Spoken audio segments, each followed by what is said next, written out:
So once like the house is wired after 2.5 days, like is there anything else left for you to do? So the house gets wired, holes are stuffed, no plates are done, everything's made up. You want to sweep the house out, and then it should be ready to go for an inspection. Now, do you guys let them know like, hey, can you come and inspect the electrical system, or? No, they have it scheduled, and usually other trades are getting inspected at the same time. So we're in there last before their framing inspection.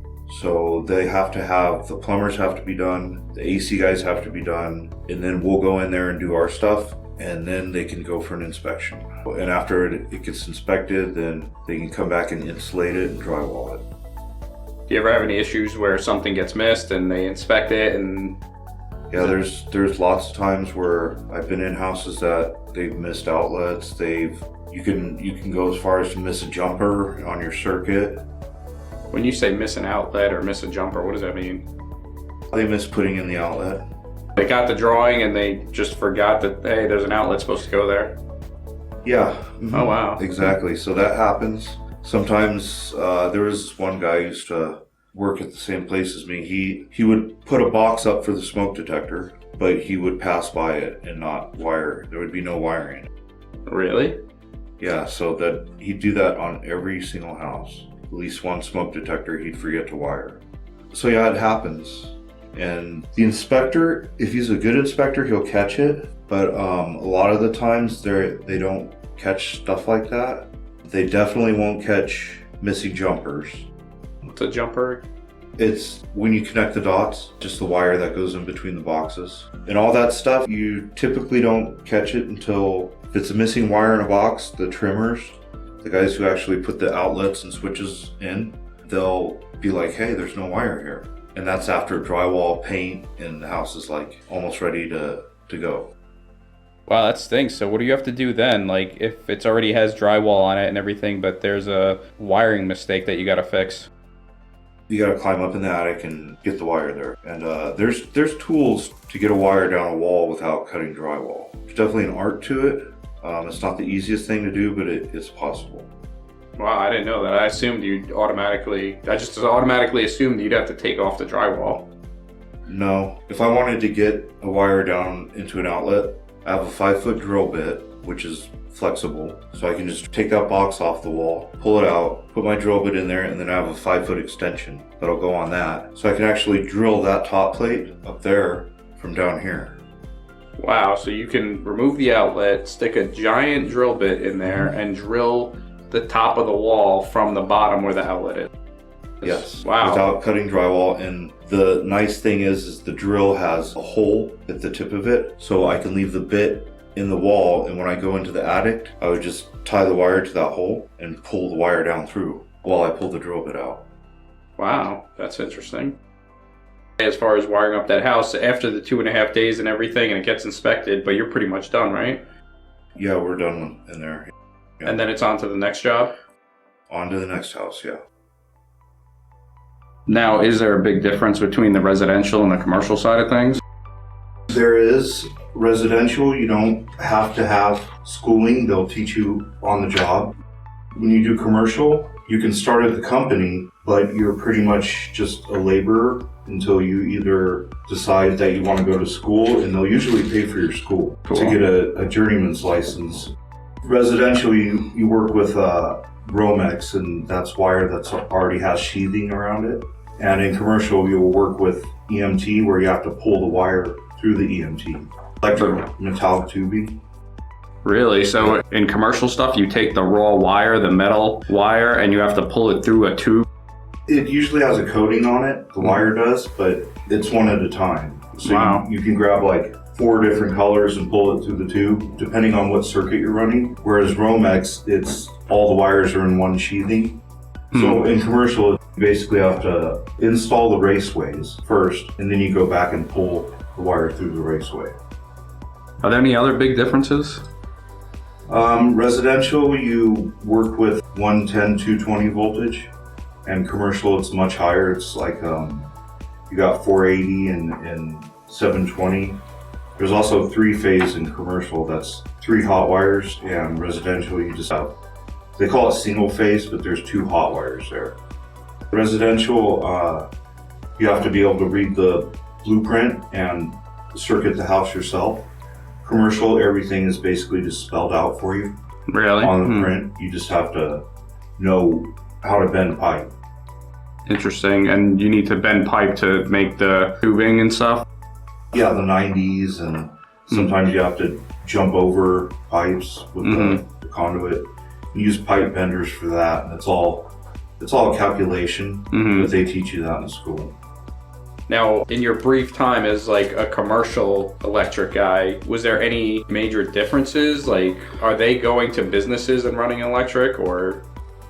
I worked on some high schools that were remodels, or additions is what they call them.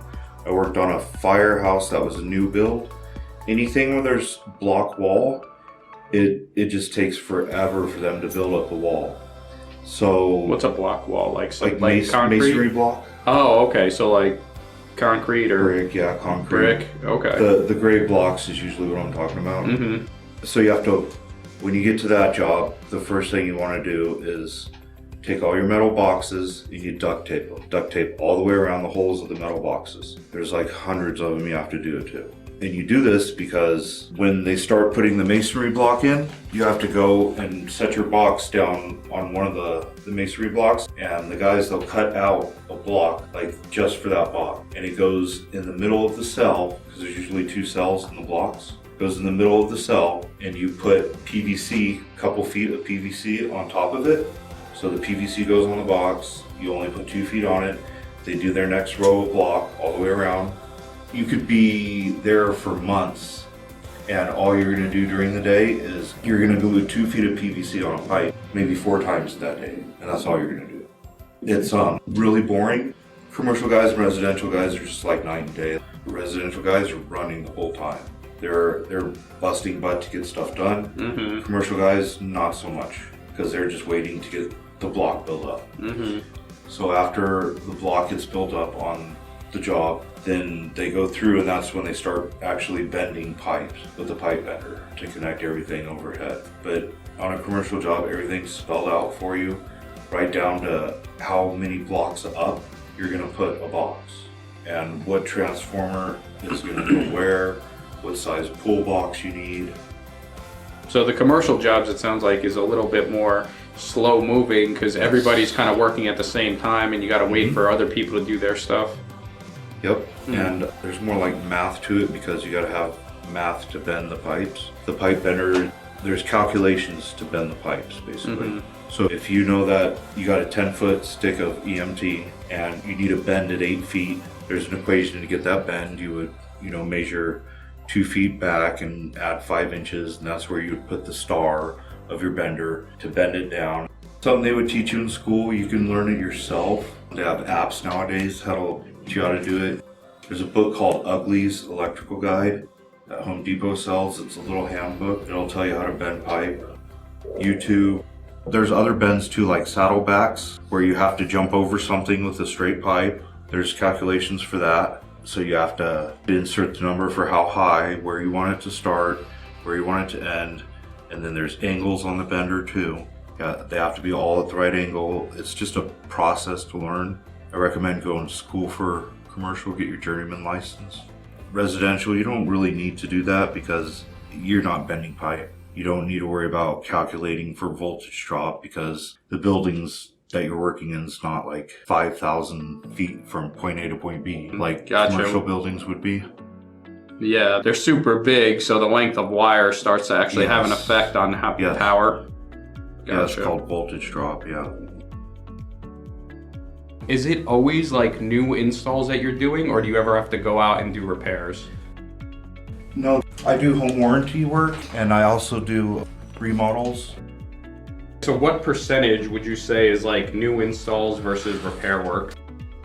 It just all depends on the time of the year, I think, and people buying houses. If work is slow, then the company focuses on remodels, getting those kind of jobs. If there's new construction work, it's great. It's what we like to do more of. Remodels can be a pain in the butt sometimes. You have to deal with the customers more, right? Because somebody's already living there. Sometimes they're living there, most of the time they're not, but it's not the fact that you're dealing with the customer, it's the fact you have to go through the work that's already there and make sure if you're gonna connect to it, that you can connect to it, because remember we talked about overloading circuits and how many devices you can have on a circuit. So there's that part of it. You have to make sure that what you do is up to code, because a lot of the times the remodels were wired, 10, 20 years ago and they're not in code. So do sometimes when you're going to do repair work or somebody's remodeling and you have to redo the electric, do you have to tell them like, hey, sorry, but we're gonna have to redo the whole electrical system and it's gonna cost like this much more money? It depends on what they're asking to have done. If they're just remodeling the kitchen, then we'll just stay in the kitchen and we'll pull the wires up to code. Like the microwave circuits, it's not newer, but it's something that people usually didn't do, was dedicate an outlet to a microwave. But we have to do that nowadays. So sometimes we'll go into a remodel and they'll have an outlet that their microwave's plugged into, but it's not dedicated. Well, we have to remodel the kitchen, so we gotta, pull a new circuit to that. And like by law, are you like obligated to tell them like, hey, this is not up to code, you have to fix it? Yeah, they usually go through that stuff when they walk the remodel before anybody gets in there. So they'll have like a general contractor walk it with the homeowner and decide what they're gonna do. And then they subcontract out the different trades, like drywall, plumbing, whatever needs to be done there, they get that. So I mean, would you say that the majority of your work is new installs? The majority of it is, yeah. Like maybe 75%? Probably, yeah, 75. And you're technically employed by a residential contractor, right? That's Yes. kind of like your employer? Yes. So he's the contractor and, he gives them the price for what it's going to cost to build. And then he tells you like, okay, we're going to do this house this day and, so forth. He's the one that like tells you which jobs you're going to be doing, right? Yeah, he does the scheduling. So now what if a general contractor doesn't have like an in-house electrician like yourself? What does he do in that case? A general contractor will put out an offer to bid on that track. And so a bunch of subcontractors like electricians or plumbers, they'll go in and they'll place a bid on the whole track. And then the general contractor will pick which sub he wants. Do you ever have to do work outside of the home as far as electric? Oh yeah, absolutely. Does it differ a lot? It does. Sometimes there's lights on the outside of buildings that you have to hang. The panels usually go outside. You'll end up running pipe if you're doing commercial. You'll put pipe on the outside of buildings. It either has to be underground or secured to the building with EMT and ran inside EMT.